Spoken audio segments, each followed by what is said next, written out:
ছাত্রছাত্রীরা, আশা করছি তোমরা ভালো আছো। তো আমি আজকে ডি অ্যান্ড এফ ব্লক এলিমেন্টের শেষ ভিডিও নিয়ে তোমাদের কাছে এলাম। তো আজকে আমরা এফ ব্লক এলিমেন্টের আগের দিন আমরা ল্যান্থানার্ড আলোচনা করেছিলাম। আজকে যেটা আলোচনা করব সেটা এফ ব্লক এলিমেন্টের অ্যাক্টিনয়েডস মৌলসমূহ। তাহলে আজকে আমাদের আলোচনা হবে অ্যাক্টিনয়েডস মৌলসমূহ, অ্যাক্টিনয়েডস। তো অ্যাক্টিনয়েডস এলিমেন্টস। তো অ্যাক্টিনয়েডস এলিমেন্টস কাদের বলে? অ্যাক্টিনয়েডস এলিমেন্ট দেখো যে ল্যান্থানাইড মৌলসমূহে ল্যান্থানাইডে কি হয়েছিল? ল্যান্থানাইডে হয়েছিল যে পার্থক্যসূচক যে শেষ ইলেকট্রনটা কোন কক্ষকে প্রবেশ করেছিল? 4f কক্ষকে প্রবেশ করেছিল। f 4f কক্ষকে প্রবেশ করেছিল। এই অ্যাক্টিনয়েডস কি হবে? অ্যাক্টিনয়েডসের শেষ ইলেকট্রনটা n-2 f কক্ষকে প্রবেশ করবে এবং সেই f কক্ষকটা হবে 5f কক্ষক। এবং তাহলে ল্যান্থানাইড মৌল, অ্যাক্টিনয়েড মৌল, এই ল্যান্থানাইড মৌলতে আমরা ল্যান্থানাইড মৌল দেখেছিলাম যে লাস্ট ইলেকট্রনটা 4f এ প্রবেশ করেছিল, আর অ্যাক্টিনয়েড মৌলের ক্ষেত্রে আমরা দেখব লাস্ট ইলেকট্রনটা প্রবেশ করছে 5f অরবিটালে। অর্থাৎ আমরা অ্যাক্টিনয়েডস এলিমেন্ট কাদের বলবো? যাদের এক নম্বর হচ্ছে যাদের শেষ ইলেকট্রনটি যাদের ইলেকট্রন পূর্তি প্রক্রিয়া শেষ ইলেকট্রনটি লাস্ট ইলেকট্রন কোথায় প্রবেশ করবে? 5f অরবিটালে প্রবেশ করবে। 5f অরবিটালে প্রবেশ করবে, তাদের আমরা বলবো যে অ্যাক্টিনয়েডস। এবার দেখো এখানে যদি অ্যাক্টিনয়েডস মৌলের সাধারণ ইলেকট্রন বিন্যাস কি, আমি আগের দিনই বলেছিলাম অ্যাক্টিনয়েডস মৌলের সাধারণ ইলেকট্রন বিন্যাস কি, আরেকবার বলছি। দেখো এখানে হচ্ছে 7s2 n-1d মানে কি 6d 0 থেকে 1 এবং হবে 5f 1 থেকে 14। এই হচ্ছে ইলেকট্রন বিন্যাস। এটা হচ্ছে অ্যাক্টিনয়েড মৌলের সাধারণ ইলেকট্রন বিন্যাস। সাধারণ ইলেকট্রন বিন্যাস হচ্ছে এইটা। সাধারণ ইলেকট্রন বিন্যাস আমরা পাবো এইটা। এইবার দেখো এক্ষেত্রে আমরা অ্যাক্টিনয়েডস মৌল কাদের বলবো? অ্যাক্টিনয়েডস মৌল তাদেরই বলবো যে আমাদের 89 আছে আচ্ছা 88 এ আছে অ্যাক্টিনিয়াম। 88 এ আমাদের কিন্তু না, আমি ভুল বলছি যে 89 এ অ্যাক্টিনিয়াম আছে। 89 এ অ্যাক্টিনিয়াম আছে, অ্যাক্টিনিয়াম। তো এই অ্যাক্টিনিয়ামের পরবর্তী মানে কি? অ্যাক্টিনিয়ামের পরবর্তী যদি পরমাণু ক্রমাঙ্ক যদি 89 হয়, তাহলে অ্যাক্টিনিয়ামের পরবর্তী হলো 90 পরমাণু ক্রমাঙ্ক।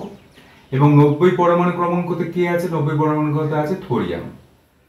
এই 90 পরমাণু ক্রমাঙ্ক থেকে 103 পরমাণু ক্রমাঙ্ক বিশিষ্ট 103 পরমাণু ক্রমাঙ্ক কার? Lawrencium, lawrencium LW। এই যে 14টা মৌল, না LW না, সরি LR লরেন্সিয়াম LR। এই যে 90 থোরিয়াম থেকে 90 থোরিয়াম থেকে 103 লরেন্সিয়াম LR, এই 14টা মৌলকে কিন্তু আমরা বলবো অ্যাক্টিনয়েডস। এবং এদের অ্যাক্টিনয়েডস কেন বলা হবে? কারণ এই অ্যাক্টিনিয়ামের পরবর্তী 89 অ্যাক্টিনিয়াম, এটা কিন্তু ডি ব্লক এলিমেন্ট। এটা আমরা দেখবে আমরা যে 3D 4D 5D করেছিলাম, আমরা 6D টা ইলেকট্রনটা আমরা 6D কক্ষকটা আমরা বাদ রেখেছিলাম। 6D কক্ষকের 6D যে সিরিজটা আছে কিন্তু তেমনভাবে একদমই কোনো ইম্পর্টেন্স তার নেই, সেই জন্য 6D বার করে রেখেছিলাম। 6Dটা আমরা পড়িনি। তো এটা অ্যাক্টিনিয়ামটা হচ্ছে ডি কক্ষকের অন্তর্ভুক্ত। তো তারপরে দেখবে 90 থেকে 103 ওই নিচের দিকে চলে গেছে, মানে অ্যাক্টিনয়েডস মৌলের এফ যখন পর্যায় সারণী তুমি দেখবে, পর্যায় সারণীতে এই অ্যাক্টিনয়েডস মৌলগুলো নিচের দিকে চলে গেছে। আবার 89 এর পরে কত শুরু হয়েছে তুমি যদি দেখবে যে 7 নম্বর পর্যায়ে তুমি যদি খেয়াল করো, তাহলে 89 এর পরে শুরু হয়েছে কিন্তু 104 থেকে। আবার ওই যেমন ল্যান্থানাইড মৌলের ক্ষেত্রে হয়েছিল 58 থেকে 71 পর্যন্ত আমরা ল্যান্থানাইড বলেছিলাম, তেমনি এক্ষেত্রেও 89 এর পরবর্তী 90 থেকে 103 পর্যন্ত এদেরকে কিন্তু আমরা বলবো অ্যাক্টিনয়েডস। এবং এই অ্যাক্টিনয়েডস এদের যদি আমি পর্যায় খুঁজি, এদের পর্যায় সারণীতে অবস্থান কি হবে? পর্যায় সারণীতে অবস্থান দেখো, এদের সাধারণ ইলেকট্রন বিন্যাস থেকে বোঝা যাচ্ছে যে সব থেকে বড় সংখ্যা সেটাই তার পর্যায় হয়। তাহলে এখানে সব থেকে বড় সংখ্যা কত? 7। তাহলে এখানে পর্যায় কি হবে? পর্যায় হচ্ছে 7। আর শ্রেণী গ্রুপ অ্যাজ ইউজুয়াল কিন্তু হবে 3। যেমন আমরা যেমন আমরা গ্রুপ 3, যেমন আমরা ল্যান্থনয়েড ক্ষেত্রেও 3 গ্রুপ করেছিলাম, তেমনি অ্যাক্টিনয়েডসের শ্রেণী হচ্ছে 3। তো এই হচ্ছে অ্যাক্টিনয়েডস এলিমেন্টস। এবং অ্যাক্টিনয়েডস এলিমেন্ট কোনগুলো এবার কি কি আমরা দেখে নিই। অ্যাক্টিনয়েডস এলিমেন্টের মধ্যে যেটা আছে দেখো, আমরা বলে দিচ্ছি 90 আছে থোরিয়াম, 90 আছে থোরিয়াম। আচ্ছা, আমরা প্রথমে লিখে নিই 91, 92, 93, 94, 95, 96 পরমাণু ক্রমাঙ্ক এটা, 97, 98, 99, 100, 101, 102, 103, এই 14টা মৌল আছে। 14টা মৌল কি কি? এটা থোরিয়াম 90। আচ্ছা, এটা হচ্ছে প্রোটাক্টিনিয়াম 91 আছে, প্রোটাক্টিনিয়াম PA প্রোটাক্টিনিয়াম। 92 আছে ইউরেনিয়াম 92, 93 আছে ইউরেনিয়াম। আচ্ছা, আচ্ছা তারপর 93 আছে নেপচুনিয়াম, 94 আছে প্লুটোনিয়াম প্লুটোনিয়াম হচ্ছে প্লুটোনিয়াম PU। আর 95 আছে সিএম অ্যামেরিসিয়াম, 95 আছে সিএম অ্যামেরিসিয়াম, 96 আছে বার্কলিয়াম, 97 আছে ক্যালিফোর্নিয়াম CF ক্যালিফোর্নিয়াম। আচ্ছা, এরপরে দেখো তিনটে বিজ্ঞানীর নাম আছে। 98 আছে আইনস্টাইনিয়াম, 99 আছে মেন্ডেল, 99 আছে 98 আছে আইনস্টাইনিয়াম 98।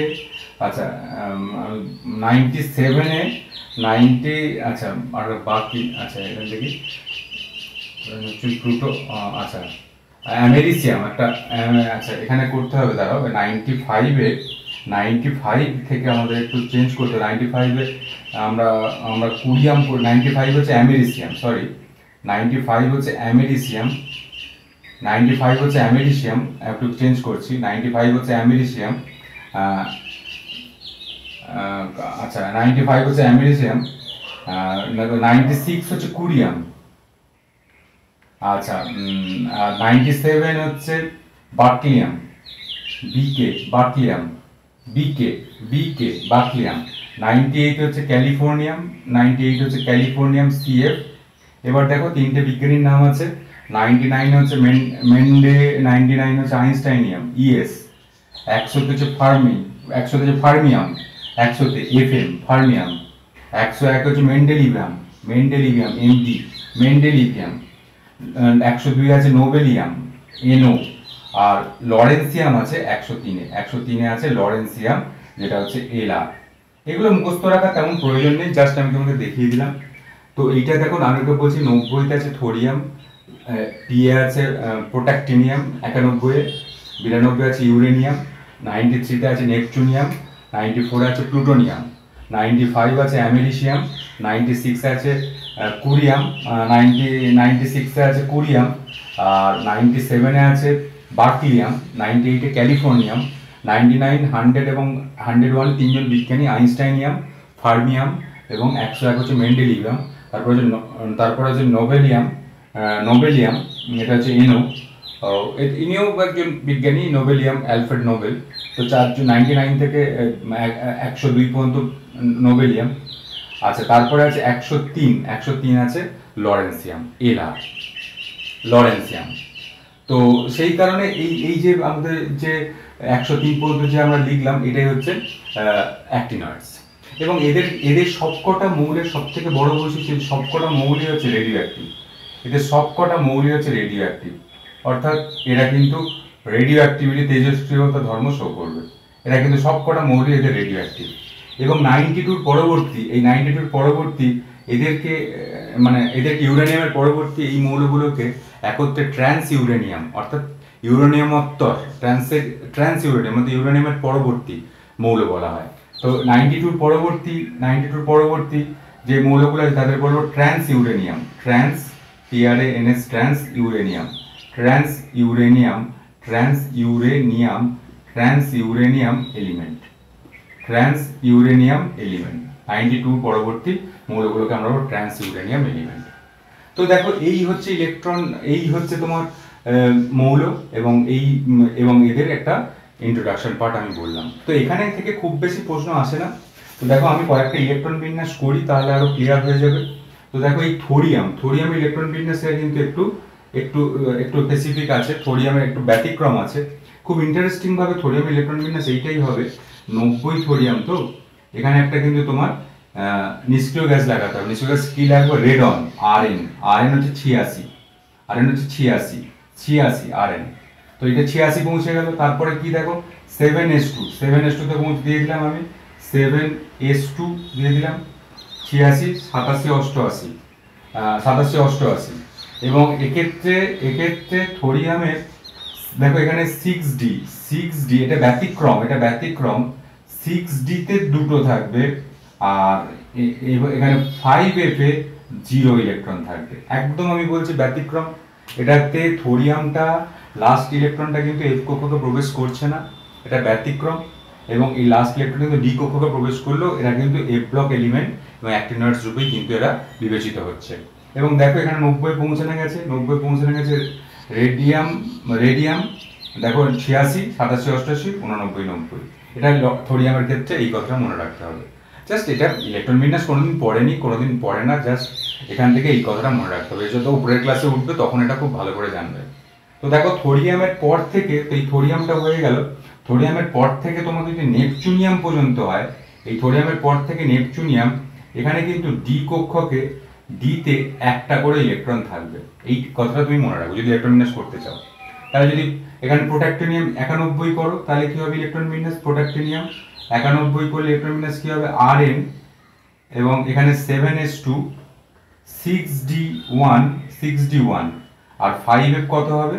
5f, এবার তুমি দেখো 91 মেলাতে হবে, এটা 86, 87, 88, 89, 89 এর পরে আর কত দিলে 91 হবে? 2, অর্থাৎ 5f2 হয়ে যাবে। এরকম করে ইউরেনিয়াম নেপচুনিয়াম তাই হবে। ইউরেনিয়াম নেপচুনিয়ামটা আমি করছি, দেখো ইউরেনিয়াম নেপচুনিয়াম D1 থাকবে, D1। ইউরেনিয়ামের কত? ইউরেনিয়াম হচ্ছে 92, 92u। তাহলে কি হবে? রেডিয়াম Rn, এটা হচ্ছে 86, 6s2, 5d1 এবং 4f এখানে কত? দেখো এখানে কত পর্যন্ত পৌঁছে? 86, 87, 88, 89, 89 থেকে 92 কত? 4f3, সরি এটা 7s2, 6d1 এবং 5f3। এবার হচ্ছে এটা হচ্ছে ইউরেনিয়াম।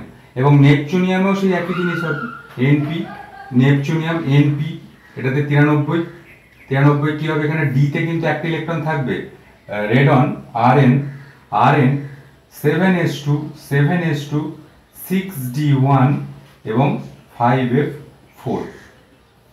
ঠিক আছে। এবার দেখো এরপরে কোন জায়গাটাতে ডিতে ইলেকট্রন থাকবে, সেটা হচ্ছে দেখো কুরিয়াম। এই 96 কুরিয়ামে ডিতে একটা ইলেকট্রন থাকবে, এবং লরেন্সিয়াম এটাতেও কিন্তু ডিতে একটা ইলেকট্রন থাকবে। বাদ বাকি আর ডিতে কোনো ইলেকট্রন থাকবে না। ব্যতিক্রম একমাত্র হয়েছে কিন্তু আমরা যেটা করলাম সেটা হচ্ছে থোরিয়ামে ব্যতিক্রম হয়েছে। এবং দেখো এখানে যদি তুমি সিএম করো, সিএম মানে কুরিয়াম যদি 96 হয়, এটাতেও কিন্তু ডিতে একটা ইলেকট্রন থাকবে, আর লরেন্সিয়াম এখানেও ডিতে একটা ইলেকট্রন, কিন্তু ডিতে একটা ইলেকট্রন থাকবে। এই কথাটা খেয়াল রাখতে হবে। তাহলে দেখো 96 যদি কুরিয়াম যদি ইলেকট্রন বিন্যাস করতে চাও, তাহলে কি হবে? তাহলে হবে জেনন বলছি, রেডন Rn, রেডন তোমার হচ্ছে 7s2, 6d1, এবার বাদ বাকিটা 4f এ ঢুকিয়ে দাও, 5f, রেডন হচ্ছে 86, 87, 88, 89 থেকে 96 যেতে গেলে কত করতে হবে? 89 থেকে 96 যেতে গেলে 7, এটা হচ্ছে 7, 5f7। এই ইলেকট্রন বিন্যাস কিন্তু চলবে। এবার দেখো 103 লরেন্সিয়াম, যদি 103 যদি লরেন্সিয়াম করি, লরেন্সিয়াম কি হবে? রেডন 5f14, 6d1 এবং 7s2। দেখো তুমি পৌঁছে গেছো একদম 103 এ। এগুলো তুমি যোগ করে দেখো, 86 আর 14 হচ্ছে 100, 101, 103, 2 103। তারপর হচ্ছে গেছো। বাদ বাকি কোনগুলোতে কিন্তু ডি কক্ষকটা সম্পূর্ণরূপে ডি কক্ষকটা কিন্তু ডি কক্ষক কোনো ইলেকট্রন কিন্তু থাকবে না, অনলি এফ কক্ষক ইলেকট্রন থাকবে আর এস কক্ষক ইলেকট্রন থাকবে। তুমি যে কোনো একটাকে ধরো, আমি একটা খুব বেশি দেখাবো না। দেখো 95-এ যদি করি অ্যামেরিসিয়াম, 95 আছে অ্যামেরিসিয়াম, তো অ্যামেরিসিয়ামের ডি কক্ষক কোনো ইলেকট্রন থাকবে না, তাহলে কি হবে?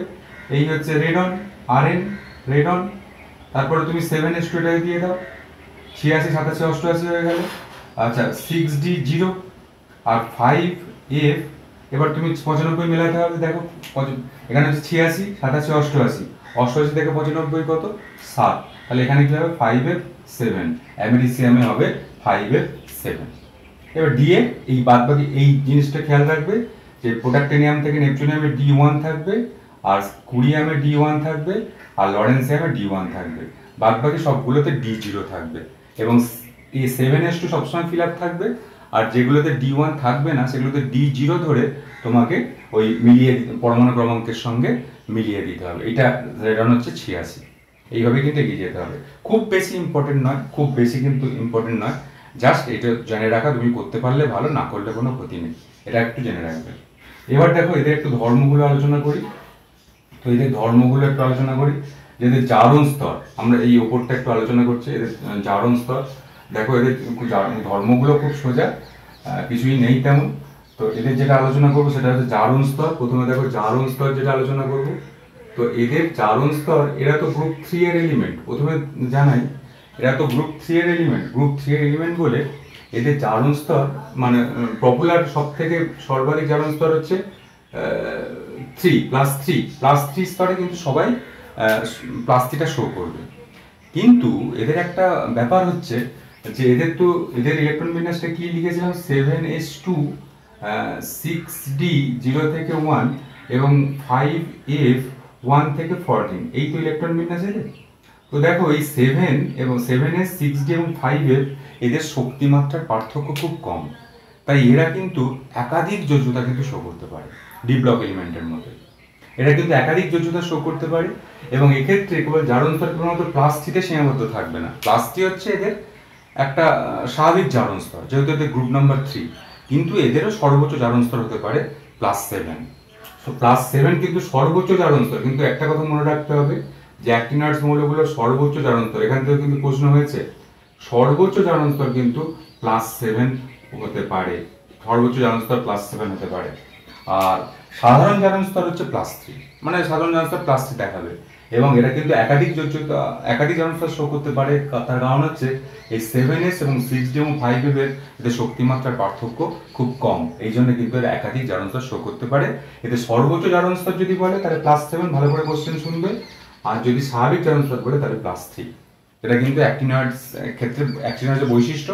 ল্যান্থানয়েডের ক্ষেত্রে সর্বাধিক, কিন্তু ল্যান্থানয়েডের ক্ষেত্রে সর্বোচ্চ এবং সর্বাধিক এবং সর্বপ্রচলিত হচ্ছে +3 ল্যান্থানয়েডের ক্ষেত্রে। আর অ্যাক্টিনয়েডের ক্ষেত্রে সর্বোচ্চ জারণ স্তর হচ্ছে +7, এই কথাটা খেয়াল রাখবেন। আচ্ছা আর কিছু এখানে আর কিছু করতে হবে না। তো এই জায়গাটাই ভালো করে করবো জারণ স্তর নিয়ে। আর দেখো আর যেটা আমরা এখানে করব সেটা হচ্ছে কি, সেটা দেখো এখানে আমরা বর্ণ করব, বর্ণ, কালার। তো এদেরও বেশিরভাগই এরা হচ্ছে রঙিন, কালার হচ্ছে রঙিন, কারণ এক্ষেত্রেও আগের মতো ল্যান্থানয়েডের মতো এরাও রঙিন, কারণ এক্ষেত্রেও কি ট্রানজিশন করবে? এফএফ ট্রানজিশন সম্ভব। এফএফ ট্রানজিশন কাদের হবে? এফএফ ট্রানজিশন তাদেরই হবে। এফএফ ট্রানজিশন তাদেরই হবে যাদের অ্যাটলিস্ট ওয়ান এফ কক্ষকে অ্যাটলিস্ট ওয়ান আনপেয়ার্ড ইলেকট্রন থাকে। তাহলে এফএফ ট্রানজিশন কাদের হবে? যেসব এলিমেন্টের এফ কক্ষকে অ্যাটলিস্ট ওয়ান আনপেয়ার্ড ইলেকট্রন থাকে। আনপেয়ার্ড ইলেকট্রন যদি থাকে তাহলে কিন্তু এফএফ ট্রানজিশন সম্ভব হবে। অ্যাটলিস্ট ওয়ান যদি আনপেয়ার্ড ইলেকট্রন থাকে তাহলে কিন্তু এফএফ ট্রানজিশন সম্ভব হবে। সুতরাং সেক্ষেত্রে যদি F14 যুক্ত কোনো একটা এলিমেন্ট হয়, সেক্ষেত্রে সবগুলি পেয়ার্ড ইলেকট্রন, এবং সেক্ষেত্রে কিন্তু এটা কিন্তু F14 বা F0 এদের ক্ষেত্রে কিন্তু কোনো আনপেয়ার্ড ইলেকট্রন থাকবে না। আনপেয়ার্ড ইলেকট্রন যদি না থাকে তাহলে এফএফ ট্রানজিশন সম্ভব নয়। এফএফ ট্রানজিশন যদি সম্ভব না হয় তাহলে এরা কিন্তু কালারলেস হবে। এদের এই ইলেকট্রন বিন্দু কিন্তু কালারলেস হবে। যেমন ধরো এক্ষেত্রে আমি বলতে পারি যে থোরিয়াম +4, TH+4, এটা কিন্তু কালারলেস। কেন কালারলেস? TH+4। কারণ দেখো থোরিয়ামের ইলেকট্রন বিন্যাস আমি করেছিলাম, থোরিয়াম হচ্ছে 90, যদি কোনো ইলেকট্রন বিন্যাস করেছিলাম তখন কি করেছিলাম দেখো, রেড অন এটা করেছিলাম, সোডিয়ামের ক্ষেত্রে ব্যতিক্রম করেছিলাম। রেড অন এখানে হয়েছিল 7s2 আর 5d2 আর হচ্ছে 7s2 6d2 আর হচ্ছে 5f0। তো দেখো এক্ষেত্রে যদি সোডিয়াম+4 হয়, সোডিয়াম+4 হলে এখান থেকে দুটো ইলেকট্রন বেরোচ্ছে 7s থেকে, 6d থেকে দুটো ইলেকট্রন বেরোচ্ছে, তাহলে কি করে রয়েছে 5f0। 5f0 হলে কোনো আনপেয়ার্ড ইলেকট্রন নেই, সবগুলি পেয়ার্ড ইলেকট্রন, কারণ এখানে রেডন ইলেকট্রন রেডন হচ্ছে নিষ্ক্রিয় গ্যাস, সবগুলি পেয়ার্ড ইলেকট্রন হবে। পেয়ার্ড ইলেকট্রন যদি হয় তাহলে দেখো f0 ইলেকট্রন বিন্যাস, সুতরাং এটা কিন্তু কালারলেস, এটা কিন্তু কালারলেস হবে, এটা কিন্তু কালারলেস হবে, কালারলেস।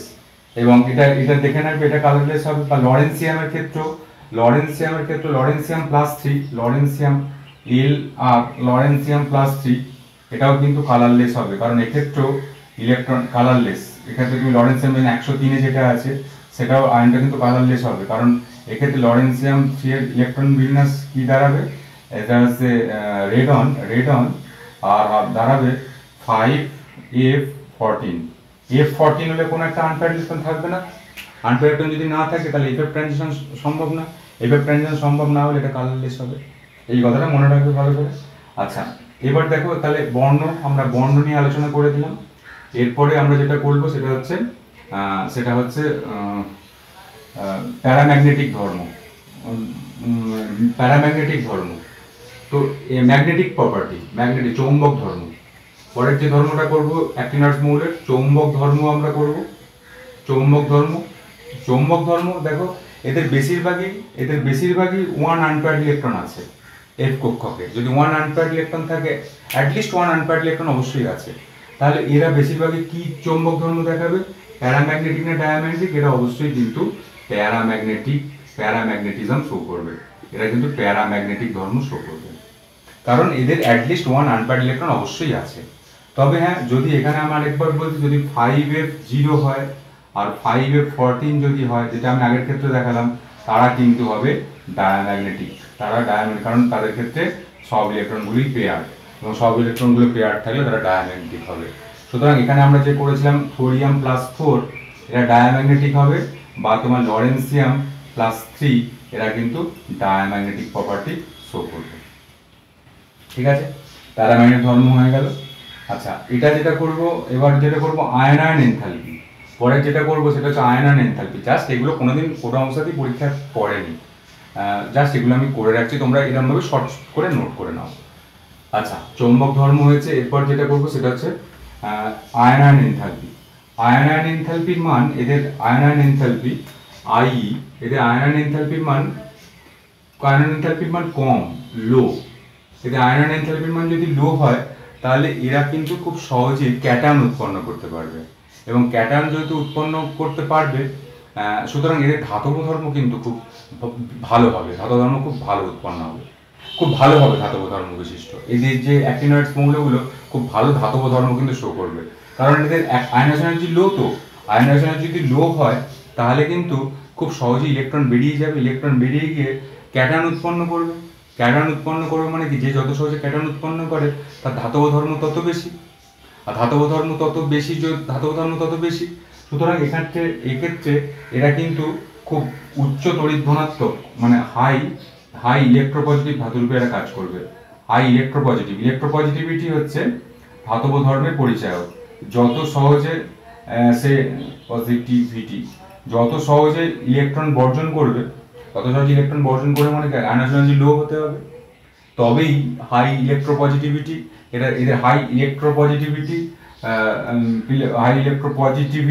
শো করবে এরা। এই ল্যান্থোনাইড মৌলগুলো, অ্যাক্টিনাইডস মৌলগুলো হাই ইলেকট্রোপজিটিভিটি শো করবে, এদের উচ্চ তড়িৎ ধনাত্মক সম্পন্ন কিন্তু মেটাল হবে, কারণ এদের আয়নায়ন এনার্জির মানটা লো। এই কথাটা খেয়াল রাখবে। এবং এরপরে দেখো এদের যে সক্রিয়তা, রাসায়নিক সক্রিয়তা, কেমিক্যাল রিঅ্যাক্টিভিটি। তো এদের কেমিক্যাল রিঅ্যাক্টিভিটি আয়নায়ন এনার্জির উপর মানের উপর নির্ভর করে। তো কেমিক্যাল রিঅ্যাক্টিভিটি আয়নাইজেশন মানের উপর নির্ভর করে। আয়নাইজেশন এনার্জির মানটা যত কম হবে তত বেশি ক্যাটন ভালো করে উৎপন্ন করতে পারবে, এবং ক্যাটন যত ভালো উৎপন্ন হবে তত কিন্তু কেমিক্যাল রিঅ্যাক্টিভিটি তার ভালো হবে। সুতরাং এরা কিন্তু কেমিক্যালি রিঅ্যাক্টিভ, যেহেতু আয়নাইজেশন এনার্জি লো, সুতরাং এরা কিন্তু কেমিক্যালি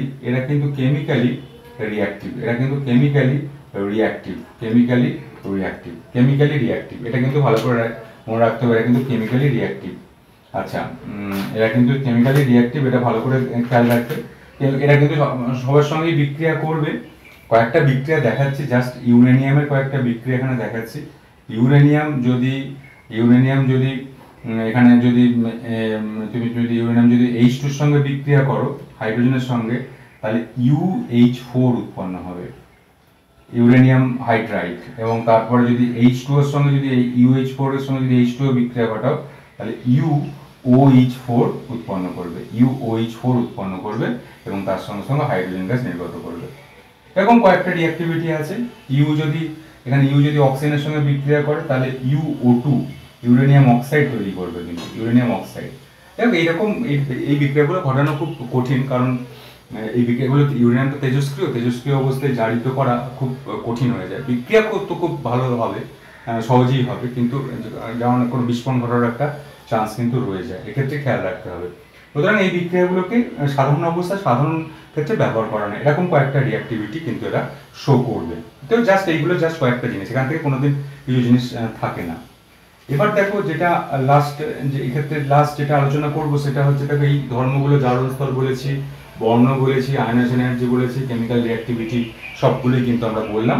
এই জিনিসগুলো একটু ভালো করে দেখবে। এবার দেখো যেটা আমরা করবো সেটা হচ্ছে এদের অ্যাক্টিনয়েড সংকোচন। তো অ্যাক্টিনয়েড সংকোচনও ল্যান্থানাইড সংকোচনেরই মতো। তো এই ক্ষেত্রে আমাদের দেখতে হবে, আমরা একটা টার্ম আলোচনা করব, সেটা হচ্ছে অ্যাক্টিনয়েড কন্ট্রাকশন, অর্থাৎ অ্যাক্টিনয়েড সংকোচন। তো দেখো ল্যান্থানাইড সংকোচন আমরা এতদিন ধরে করে আসছি, এবং এটার ক্ষেত্রে অ্যাক্টিনয়েড সংকোচন। তো অ্যাক্টিনয়েড কন্ট্রাকশন কি? এই অ্যাক্টিনয়েড যে মৌলগুলো, অর্থাৎ 90 থোরিয়াম থেকে যখন আমি লরেন্সিয়ামে যাব L103, তখন কিন্তু বাঁ দিক থেকে ডান দিকে গেলে তখন কিন্তু আকারে এদের পারমাণবিক ব্যাসার্ধ বা আয়নীয় ব্যাসার্ধের আকারের কিন্তু হ্রাস ঘটবে, এবং সেটাই স্বাভাবিক। আমি আগেরবারও বলেছিলাম, কারণ বাঁ দিক থেকে ডান দিকে গেলে এফেক্টিভ নিউক্লিয়ার চার্জ বাড়ে। কিন্তু এক্ষেত্রে যেটা হবে সেটা হচ্ছে হ্রাসটা খুব অধিক পরিমাণে ঘটবে, কারণ এক্ষেত্রেও সেই আগেরটাতে যেমন 4F কক্ষকের উপস্থিতি ছিল ল্যান্থানাইড মৌলের ক্ষেত্রে, এবং অ্যাক্টিনয়েড মৌলের ক্ষেত্রে কি কক্ষকের উপস্থিতি? দেখো তুমি ইলেকট্রন বিন্যাসই করেছিলে, 5F কক্ষকের উপস্থিতি আছে। তো 5F এফের হচ্ছে কি আবরণী ক্ষমতা সর্বনিম্ন হয়, তাহলে নিউক্লিয়াসের যে চার্জটা খুব সহজেই বাইরের কক্ষে ইলেকট্রনের কাছে যেতে পারবে, আর বাইরের কক্ষে যদি ইলেকট্রনের কাছে যেতে পারে তাহলে কিন্তু ওই নিউক্লিয়াস এই ইলেকট্রনকে আকর্ষণ করবে এবং আকারটা ছোট হয়ে যাবে। সুতরাং অ্যাক্টিনয়েড কন্ট্রাকশন হচ্ছে সেইটাই, যে অ্যাক্টিনয়েড মৌল বরাবর যখন অ্যাক্টিনয়েড মৌলগুলি যখন পর্যায়বর বাঁ দিক থেকে ডান দিকে যাওয়া হবে, তখন মৌলগুলির পারমাণবিক ব্যাসার্ধ এবং আয়নীয় ব্যাসার্ধ হ্রাস পাবে, এবং এই হ্রাসটা তুলনামূলকভাবে বেশি হবে, কারণ এখানে এফ কক্ষকের উপস্থিতির জন্য এফ কক্ষের আবরণী ক্ষমতা খুব কম, সেই জন্য নিউক্লিয়াস ও বাইরের কক্ষে ইলেকট্রনের উপর আকর্ষণ বলটা তীব্র, সেই জন্য আকারটা কিন্তু হ্রাস পাবে। তো এই কথাটা একটু মনে রাখতে হবে, এটাই অ্যাক্টিনয়েড সংকোচন। আরেকটা কথা মনে রাখতে হবে, যেটা খুব ইম্পর্টেন্ট, যে অ্যাক্টিনয়েড সংকোচন আর ল্যান্থানাইড সংকোচনের মধ্যে যদি তুলনা করো, তাহলে actinoid contraction is much than lanthanide contraction, অর্থাৎ অ্যাক্টিনয়েড সংকোচন এর মানটা কিন্তু ল্যান্থানাইড সংকোচনের থেকে বেশি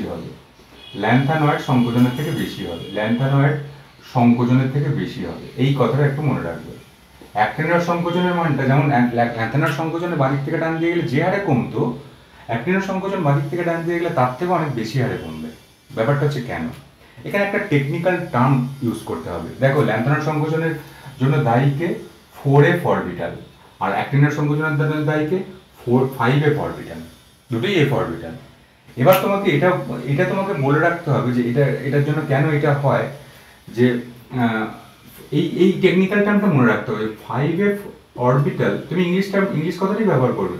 5F orbital is more diffused is more diffused, diffuse মানে পরিব্যাপ্ত, ডিফিউজড দেন 4f অরবিটাল, দেন 4f অরবিটাল। মানে এখানে একটা টেকনিক্যাল টার্ম ইউজ করতে হবে যে 5f orbital is more diffuse than 4f orbital. Diffuse মানে পরিব্যাপ্ত, এই কথাটা বাংলার তর্জমা করলে এটা দেখা যায় যে 5f অরবিটাল 4f অরবিটাল থেকে বেশি পরিব্যাপ্ত, বা তুমি ইংলিশ টার্মটা ব্যবহার করতে পারো 5f orbital is more diffuse than 4f orbital. তাহলে এক্ষেত্রে যদি সেইটা হয় তাহলে কি ঘটনা ঘটবে? সুতরাং 5f এর আবরণী ক্ষমতা, 5f কক্ষকের যে স্ক্রিনিং পাওয়ার বা আবরণী ক্ষমতা 4f এর তুলনায় কম, 4f এর তুলনায় আরো কম, 4f এর তুলনায় আরো কম। তার আবরণী ক্ষমতা যদি 5f এর আবরণী 5f এর আবরণী কক্ষকের আবরণী ক্ষমতা যদি 4 এর তুলনায় যদি আরো কম হয়, তাহলে এক্ষেত্রে এই সিডলিং এফেক্টটা আরো পুরো 5f অরবিটালের ক্ষেত্রে। 5f মানে কোনটা? 5f মানে অ্যাক্টিনয়েডস। তাহলে এখানে 5f অরবিটালে যদি স্ক্রিনিং এফেক্ট বা আবরণী ক্ষমতা যদি আরো পুয়ার হয়, তাহলে নিউক্লিয়াস আর বাইরেপক্ষে ইলেকট্রনের উপর আকর্ষণ বলটা আরো বেশি তীব্র হবে। সুতরাং আরো বেশি কিন্তু অ্যাক্টিনয়েড সংকোচনটা আরো বেশি পরিমাণে হবে। 5f এর তুলনায় আরো কম, সুতরাং 5f কক্ষের আবরণী ক্ষমতা 4f এর তুলনায় আরো কম। তাই actinide contraction AC is greater than lanthanide contraction LC. Actinide contraction is greater than lanthanide contraction. এই কথাটা তুমি ইউজ করে দিলেই হয়ে যাবে। এইটা তুমি ইংলিশ টার্মটা ইউজ করতে পারো পরীক্ষা, তাতে কোনো অসুবিধা নেই। যে 5f orbital is more diffuse than 4f orbital.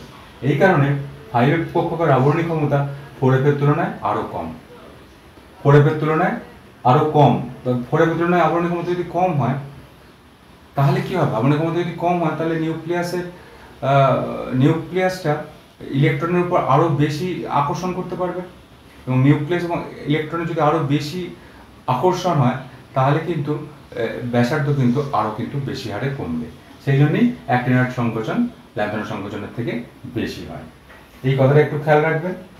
আচ্ছা, আর যদি তুমি এই ব্যাপারটা ইউজ করো, যদি তুমি এই কথাটা ভুলে যাও, তাহলে খালি এইটা ইউজ করলে এটা মূল কারণ যে 5f কক্ষকের আবরণী ক্ষমতা 4f এর তুলনায় আরো কম, এইটুকু ইউজ করলেই হয়ে যাবে, অসুবিধা কিছু নেই। আর সবটাই তুমি ব্যবহার করতে পারবে।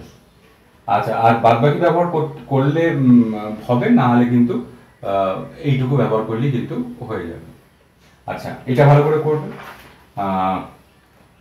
আচ্ছা, এটা হয়ে গেল। আর এবার ল্যান্থানাইড অ্যাক্টিনয়েড আমরা সবটাই করে নিলাম। এবার ল্যান্থানাইড আগের দিন করেছিলাম, অ্যাক্টিনয়েড আগের দিন, আজকে করছি অ্যাক্টিনয়েড। আর আমরা যেটা লাস্ট যেটা করবো সেটা হচ্ছে ব্যবহার, ইউজ অফ অ্যাক্টিনয়েডস গুলোর ব্যবহার কি কি। দেখো, ব্যবহারের ক্ষেত্রে আমরা যেটা করব, যেমন ইউরেনিয়ামের এই অ্যাক্টিনয়েডের মধ্যে 92 পরমাণু ক্রমাঙ্ক আছে ইউরেনিয়াম। তো ইউরেনিয়াম কোথায় ব্যবহার করা হয়? ইউরেনিয়াম পারমাণবিক চুল্লিতে ব্যবহার করা হয়। ইউরেনিয়াম আমরা কোথায় ব্যবহার করব? পারমাণবিক চুল্লিতে আমরা কিন্তু ইউরেনিয়াম ব্যবহার করে থাকবো। পারমাণবিক চুল্লিতে আমরা ইউরেনিয়াম ব্যবহার করে থাকবো। এছাড়াও কোথায় ব্যবহার করা, দেখো, এছাড়াও ক্যান্সারের চিকিৎসায়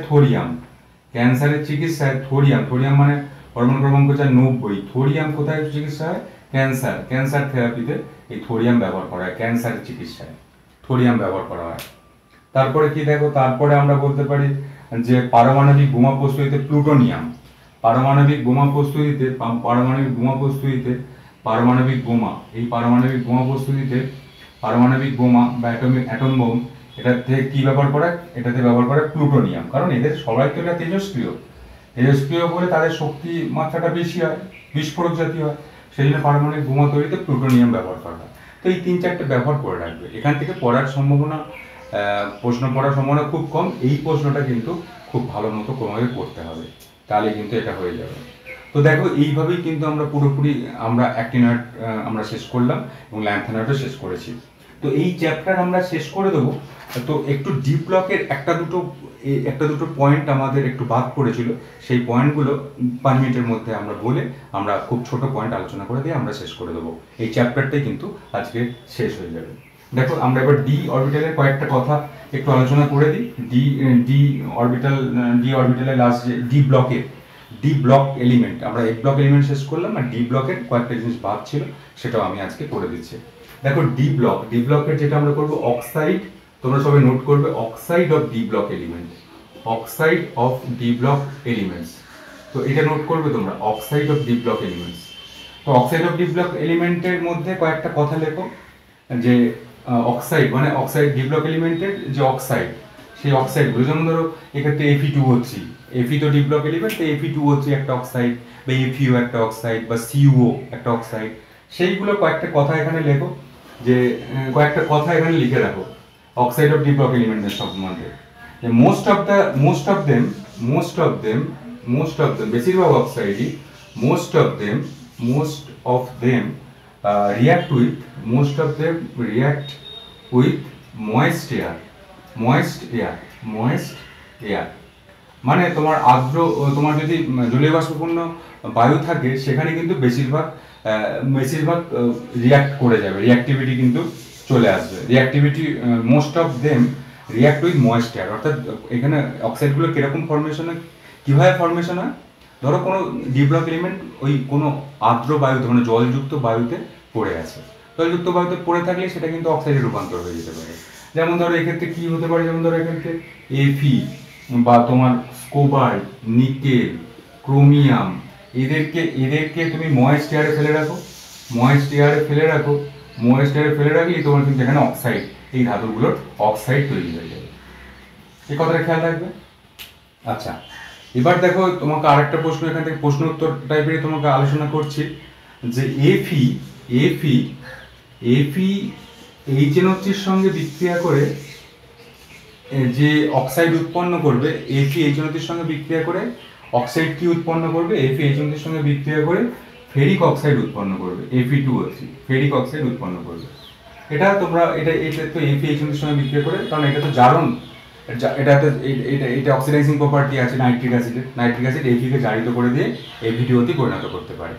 এবং এই Fe2O3 যখন পরিণত হচ্ছে তখন কিন্তু Fe2O3 সেই Feটা কিন্তু একটা Fe2O3 একটা আস্তরণ, Fe2O3 একটা কোটিং কিন্তু এই Feর উপর কিন্তু পড়ে যাচ্ছে, মানে Fe2O3 পরিণত হয়েছে, এবং Fe2O3 তো Feর গোটা অংশটা পরিণত হয়নি, সামান্য কিছু Fe2O3 পরিণত হয়েছে, এবং Fe2O3 সম্পূর্ণরূপে একটা Feর উপর আস্তরণ দিয়ে দিয়েছে। Feর উপর যদি আস্তরণ দিয়ে দেয় তাহলে HNO3 দিয়ে আর Feর সঙ্গে বিক্রিয়া করতে পারবে না, এটা তুমি ক্লাস 10-এ পড়েছিলে। তো এক্ষেত্রে এই Feটা কিসে পরিণত হলো, Feটা হলো প্যাসিভ আয়রন বা নিষ্ক্রিয় আয়রনে কিন্তু পরিণত হলো, এই কথাটা একটু খেয়াল রাখবে। তো কয়েকটা কথা, যে Fe HNO3-র সঙ্গে বিক্রিয়া করার কিছুক্ষণ পরে বিক্রিয়া স্টপ হয়ে যায় কেন, কারণ Fe HNO3-র সঙ্গে বিক্রিয়া করে Fe2O3 তৈরি করে, এবং Fe2O3 দিয়ে Feর উপর আস্তরণ ফেলে, তাই জন্য HNO3 আর Fe সংস্পর্শে আসতে পারে না।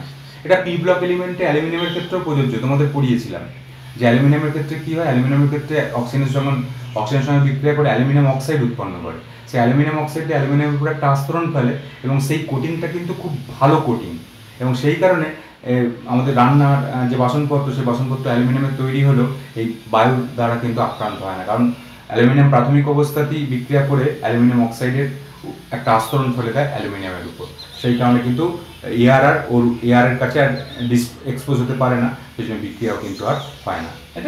এটা ডি ব্লক এলিমেন্টের ক্ষেত্রে আমরা করলাম।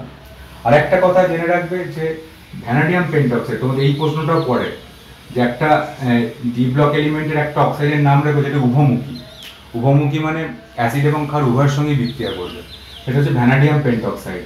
এটা কিন্তু উভমুখী একটা অক্সাইড, ভ্যানাডিয়াম পেন্টঅক্সাইড এটা হচ্ছে উভমুখী অক্সাইড, এটা কথাটা তোমরা একটু খেয়াল রাখবে, একটা উভমুখী অক্সাইড হচ্ছে ভ্যানাডিয়াম পেন্টঅক্সাইড, এই কথাটা খেয়াল রাখবে।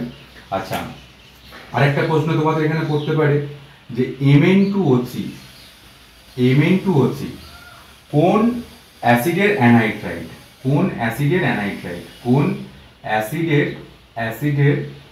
এটা জয়েন্টে পড়েছে এই প্রশ্নগুলো, কোন অ্যাসিডের অ্যানাইড্রাইড, Mn2O3 কোন অ্যাসিডের অ্যানাইড্রাইড। অ্যানাইড্রাইড বলতে কি বোঝায়, ধরো কোনো একটা অ্যাসিড আছে, সেই অ্যাসিড থেকে তুমি জল বার করে নিলে, জলের মলিকুলটা বার করে নেওয়ার পরে যেটা পড়ে থাকবে সেটাই হচ্ছে তার অ্যানাইড্রাইড।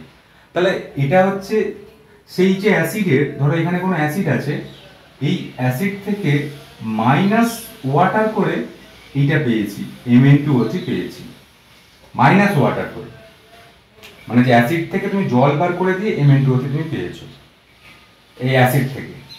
তাহলে এই এই Mn2O3 সঙ্গে তুমি জল যুক্ত করলে, Mn2O3 সঙ্গে তুমি যদি জল যুক্ত করো তাহলে সেই অ্যাসিডটা পাবে।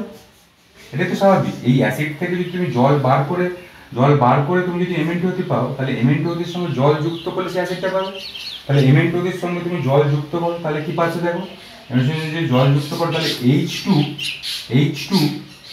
Mn2 প্রাথমিক অবস্থায় Mn2O4 পাচ্ছ। দেখো একটা করে যুক্ত হয়েছে H2Mn2O4 এবং এর তেমন ভাবে অস্তিত্ব নেই, এটা কিন্তু একটা আনস্টেবল এলিমেন্ট, আনস্টেবল একটা যৌগ। সুতরাং আনস্টেবল যৌগ হলে এই যৌগ অবস্থায় এরা কিন্তু তারপর তৈরি করবে 2HMnO4, এটা কিন্তু 2HMnO4 তৈরি করবে,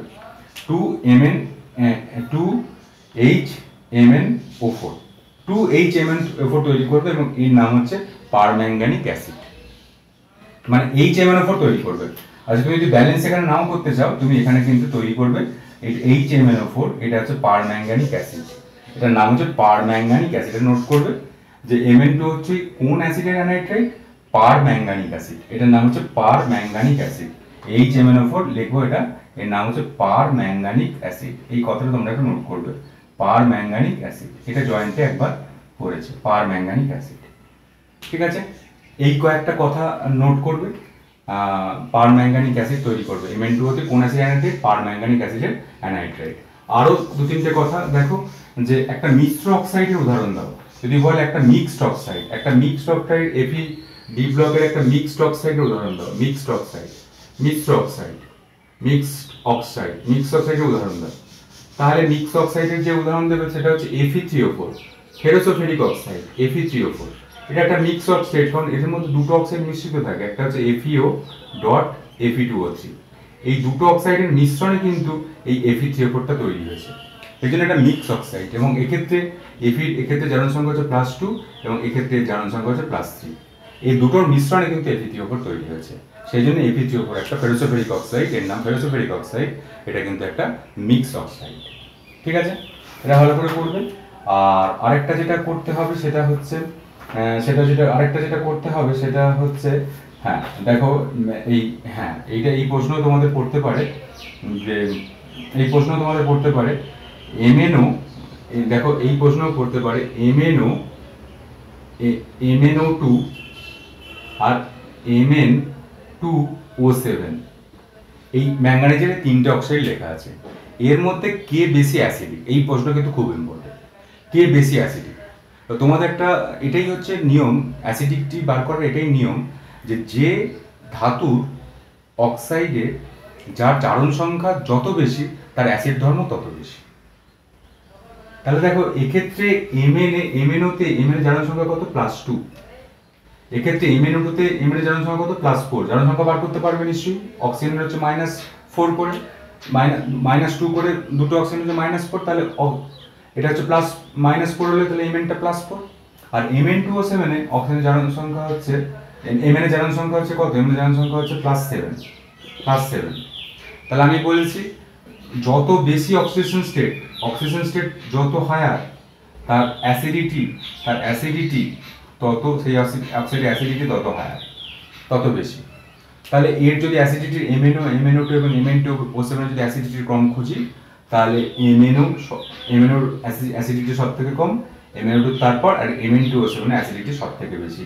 এটা ভেরি মাচ ইম্পর্টেন্ট একটা প্রশ্ন, MnO, Mn2O7 কার অ্যাসিডিটি সব থেকে বেশি, অম্লধর্মিতা সব থেকে বেশি। জারণ সংখ্যা যার যত বেশি তার অ্যাসিড ধর্ম তত বেশি, এটাই হচ্ছে তার কারণ।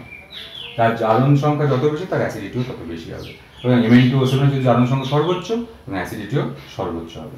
ঠিক আছে, আর এখানে ডি ব্লক এলিমেন্টে আরেকটা জিনিস আলোচনা করে দেবো, সেটা হচ্ছে রিডাকশন পোটেনশিয়াল। দেখো রিডাকশন পোটেনশিয়ালটা আমরা এতে জেনে গেছি, আমরা তো ইলেকট্রোকেমিস্ট্রি চ্যাপ্টার পেরিয়ে এখানে এসেছি। Reduction potential of D block element বিজারণ বিভব, reduction potential of D block element, এইটা আমরা আলোচনা করে দেবো। দেখো 3D সিরিজের ক্ষেত্রে যে আমরা করেছিলাম, 3D সিরিজের ক্ষেত্রে যে এলিমেন্টগুলো করেছিলাম সেই এলিমেন্টগুলোর সবগুলোরই কিন্তু রিডাকশন পোটেনশিয়াল নেগেটিভ। শুধুমাত্র একটা এলিমেন্ট আছে যার কিন্তু রিডাকশন পোটেনশিয়াল পজিটিভ। দেখো 3D এলিমেন্টের ক্ষেত্রে ইলেকট্রোকেমিস্ট্রি কথা চিন্তা করো। 3D এলিমেন্টের ক্ষেত্রে যে তোমার এলিমেন্টগুলো আছে, আয়রন বলো, এমএন বলো, ক্রোমিয়াম বলো, তাদের সবার কিন্তু রিডাকশন পোটেনশিয়াল হচ্ছে পজিটিভ নয়, নেগেটিভ। তাদের সবারই কিন্তু নেগেটিভ। কারণ দেখো এখানে হাইড্রোজেন তো এখানে থাকবে, হাইড্রোজেনের হচ্ছে 0, হাইড্রোজেনকে আমরা ধরি 0। তাহলে এই উপরের দিকে যেগুলো আছে সেগুলো হচ্ছে নেগেটিভ, আর নিচের দিকে যেগুলো আছে সেগুলো হচ্ছে পজিটিভ। তাহলে দেখো 3D সিরিজের ক্ষেত্রে অক্সিজেন এখানে হচ্ছে হাইড্রোজেনেরটা, আচ্ছা এখানে হাইড্রোজেনেরটাকে যদি আমি 0 ধরছি, তাহলে 3D সিরিজের ক্ষেত্রে কোনটার মানটা পজিটিভ? দেখো হাইড্রোজেনের নিচে আছে কপার, তাহলে কপারের ক্ষেত্রে কপার হচ্ছে পজিটিভ, মানে রিডাকশন পোটেনশিয়ালের মান হচ্ছে পজিটিভ। 3D সিরিজের ক্ষেত্রে তোমাকে একটা কথা এখানে মনে রাখতে হবে যে 3D সিরিজের ক্ষেত্রে তোমার এই প্রশ্নটা পরীক্ষায় পড়ে যে কোন এলিমেন্টটির রিডাকশন পোটেনশিয়াল পজিটিভ, তাহলে তোমার উত্তর হবে কপার। এবং আরও যদি অন্যান্য যদি আমরা খুঁজি তাহলে কি হবে, যে দেখো অন্যান্য এলিমেন্টের মধ্যে যদি করে 3D 4D 5 এর ক্ষেত্রে এই কপার, এদের রিডাকশন পোটেনশিয়াল পজিটিভ। কপার, তারপর তোমার Hg, Au, Ag, প্ল্যাটিনাম, এদের কিন্তু সবারই স্ট্যান্ডার্ড রিডাকশন পোটেনশিয়াল SRP এর ভ্যালু হচ্ছে পজিটিভ। এই কথাটা খেয়াল রাখবে, কারণ তোমাদের এখান থেকে প্রশ্ন তুলে কিন্তু দিতে পারে যে একটা মৌল দিয়ে বললো যে কার স্ট্যান্ডার্ড রিডাকশন পোটেনশিয়াল পজিটিভ, কারণ এগুলো সবই কিন্তু হাইড্রোজেনের নিচে অবস্থান করে তড়িৎ রাসায়নিক শ্রেণীতে, সেজন্য এদের স্ট্যান্ডার্ড রিডাকশন পোটেনশিয়ালের মান পজিটিভ।